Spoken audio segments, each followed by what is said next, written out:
pagi Bapak dosen dan teman-teman sekalian. Dalam video ini kelompok kami, kelompok 15 akan membahas tentang sumber-sumber emisi gas rumah kaca dan juga penyebab peningkatan konsentrasinya di atmosfer.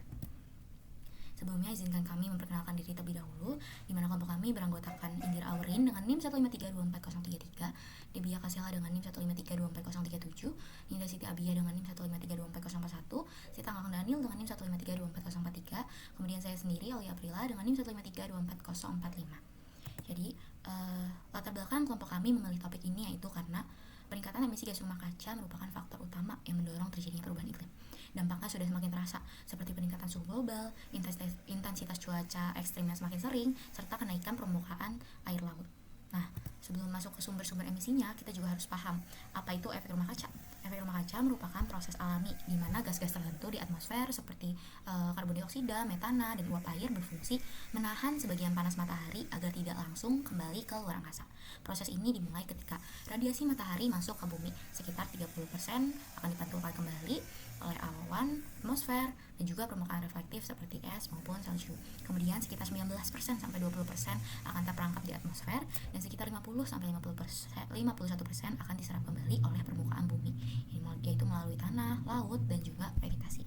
Jadi sebenarnya efek rumah kaca memiliki peran yang sangat krusial karena tanpa mekanisme ini suhu rata-rata di bumi hanya akan berkisar sekitar minus 18 derajat Celcius. Kondisi tersebut akan menjadikan bumi terlalu dingin dan tidak memungkinkan bagi kehidupan untuk bertahan. Namun masalahnya mulai muncul ketika aktivitas manusia seperti pembakaran bahan bakar fosil, kemudian penggunaan hutan, dan juga emisi dari industri-industri meningkatkan jumlah gas rumah kaca jauh lebih banyak dari kondisi alaminya. Nah, akibatnya panas yang terperangkap juga semakin banyak dan hal ini akan menyebabkan pemanasan global yang mendorong berbagai perubahan iklim. Nah, jadi gas rumah kaca itu tidak hanya punya satu jenis, akan tetapi ada berbagai jenis yang terdapat dalam gas rumah kaca. Gas utamanya yang paling berpengaruh terhadap pemanasan global. Yang pertama itu ada CO2 atau karbon dioksida, merupakan gas yang paling banyak dan berkontribusi besar sekitar 65% di atmosfer. Nah, gas ini itu berasal dari bahan bakar fosil seperti batu bara, minyak, dan juga gas bumi. Lalu yang kedua adalah gas metana. Nah, gas metana ini walaupun memiliki jumlah yang lebih sedikit, akan tetapi sifatnya itu 28 kali lebih kuat dalam menahan panas dibandingkan dengan gas karbon dioksida. Nah, gas metana ini juga memberikan kontribusi sekitar 16% dengan sumber alami yang berasal dari rawa dan juga aktivitas rayap. Sedangkan sumber antropogeniknya itu meliputi peternakan, sawah, dan juga tambang batu bara dengan masa hidup yang sangat lama yaitu 12 tahun. Lalu yang selanjutnya adalah gas dinitrogen oksida atau N2O. Nah, gas ini tuh berasal dari penggunaan pupuk pertanian dan juga gas buatan.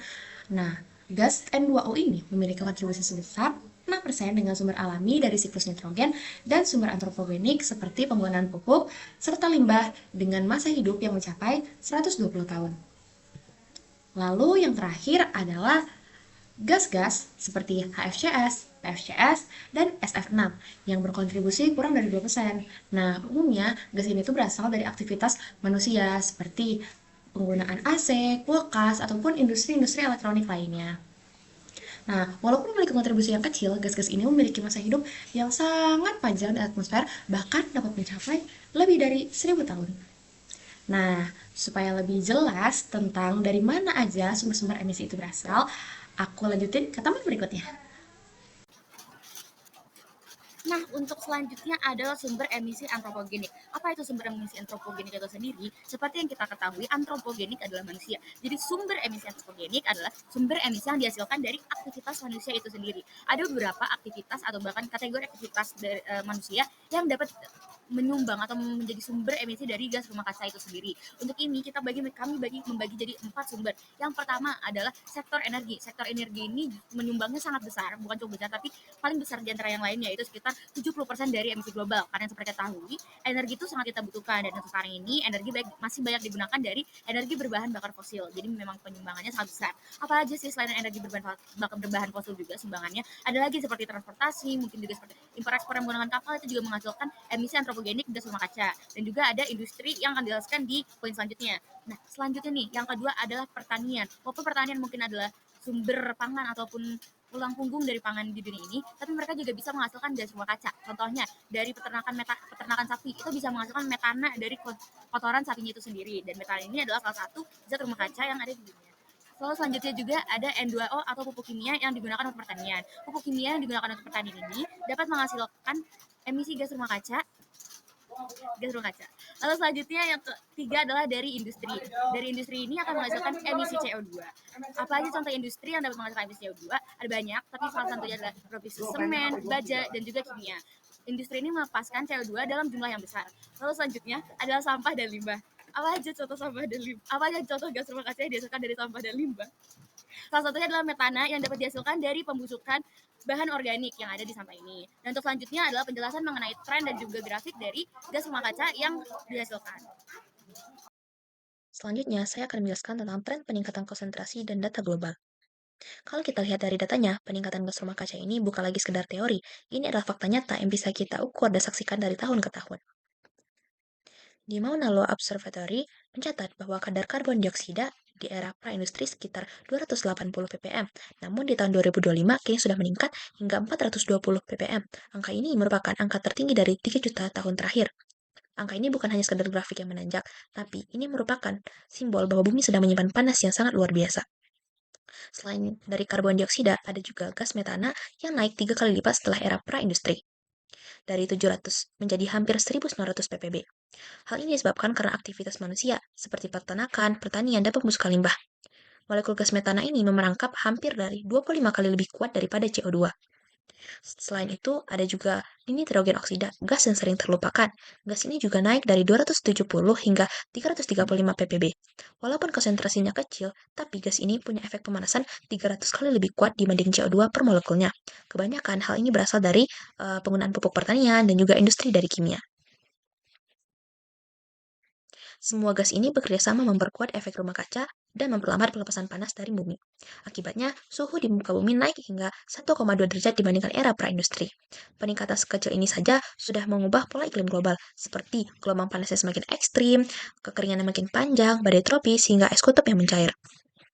Kalau tren ini terus berlanjut tanpa adanya pengendalian, bisa saja suhu pada akhir abad ini naik hingga 3 derajat ataupun lebih.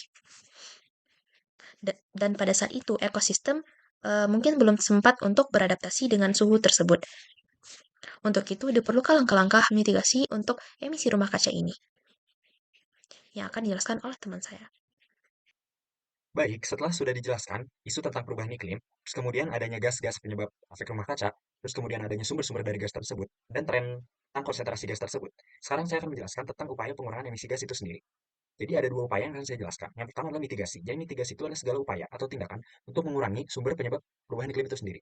Yang kedua adanya adaptasi. Adaptasi itu penyesuaian terhadap dampak perubahan iklim yang sudah atau akan terjadi. Contohnya seperti perubahan-perubahan sistem misalnya. Selanjutnya adalah Paris Agreement. Jadi saya akan menjelaskan tentang Paris Agreement. Paris Agreement ini adalah salah satu upaya yang telah dilakukan oleh negara-negara di dunia untuk menekan terjadinya laju peningkatan pemanasan global. Jadi negara-negara di dunia itu sepakat untuk mencoba tidak menahan suhu bumi untuk tidak naik lebih dari 2 derajat Celcius dan berusaha membatasi kenaikannya di bawah 1,5 derajat Celcius. Mungkin kelihatannya tidak signifikan, tetapi dalam kehidupan nyata itu kan sangat berpengaruh pada kita sendiri karena kita merasakan suhu yang lebih panas dan juga bisa jadi terjadi anomali-anomali cuaca. Selanjutnya adalah contoh mitigasi. Jadi yang pertama adalah pengurangan bahan bakar fosil dengan penggunaan energi terbarukan. Tentunya bahan bakar fosil ini salah satu penyebab dan penyumbang terbanyak terjadinya pemanasan global dan climate change. Selanjutnya adalah pengurangan emisi pribadi. Bisa dengan pengurangan penggunaan kendaraan pribadi, terus kemudian adalah asap rokok contohnya yang bisa kita hindari. Terus kemudian adalah sustainability behavior. Karena kenaikan dan banyaknya jumlah penduduk yang terus bertambah, kami harus masing-masing memiliki sustainability behavior. Selanjutnya adalah pengelolaan limbah dan industri hijau. Mungkin ini juga adalah salah satu bidang TL. Saya akan menjelaskan tentang energi terbarukan. Jadi energi terbarukan itu kita memanfaatkan sumber energi yang sudah kami miliki sendiri secara alami. Jadi contohnya adalah seperti sinar matahari yang kita dapat gunakan dalam panel surya contohnya. Terus kemudian adalah angin, kita bisa menggunakan turbin. Terus kemudian adanya air, sumber daya air. Karena Indonesia ini sebenarnya sangat memiliki banyak potensi-potensi energi terbarukan yang dapat dikembangkan. Terus kemudian adalah sustainability behavior. Jadi ini juga termuat dalam SDGs ke-13, yaitu climate action.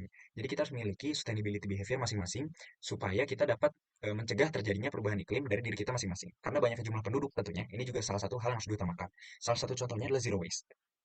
Selanjutnya ada pengelolaan limbah dan industri hijau. Jadi ini salah satu contoh aplikasinya dalam bidang TL yang bisa saya ambil. Karena pastinya kami harus membuat kebijakan supaya industri-industri itu menjunjung green industry dan juga pengelolaan limbah yang sesuai dengan baku mutu, sehingga mencegah terjadinya pencemaran dan juga climate change. Sekian dari kami. Terima kasih.